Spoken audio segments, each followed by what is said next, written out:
ప్రపంచవ్యాప్తంగా లక్షలాది మరణాలకు కారణమైన కోవిడ్ వైరస్ జన్మస్థలం చైనాలో మరో మిస్టీరియస్ వైరస్ కలకలం రేపుతోంది.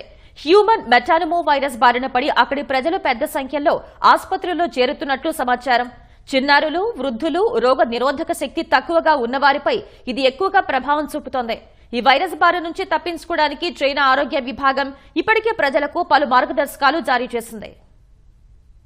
ప్రపంచవ్యాప్తంగా మరణ మృదంగం మోగించిన కరోనా మహమ్మారికి పుట్టినిల్లు చైనాలో మరో వైరస్ కలకలం రేపుతోంది. చిన్నారులు, వృద్ధుల్లో ఈ మిస్టీరియస్ వైరస్ ఎక్కువగా వ్యాపిస్తున్నట్లు తెలుస్తోంది. ఈ హ్యూమన్ మెటానిమో వైరస్ బారిన పడి చైనీయులు పెద్ద సంఖ్యలో ఆసుపత్రుల్లో చేరుతున్నట్లు సమాచారం. ముఖానికి మాస్కులు ధరించాలని, చేతులు తరచూ శుభ్రం చేసుకోవాలని అక్కడి వైద్యులు ప్రజలకు సూచిస్తున్నారు. ఈ వైరస్ సోకిన వారిలో కోవిడ్ తరహా లక్షణాలే కనిపిస్తున్నట్లు తెలుస్తోంది.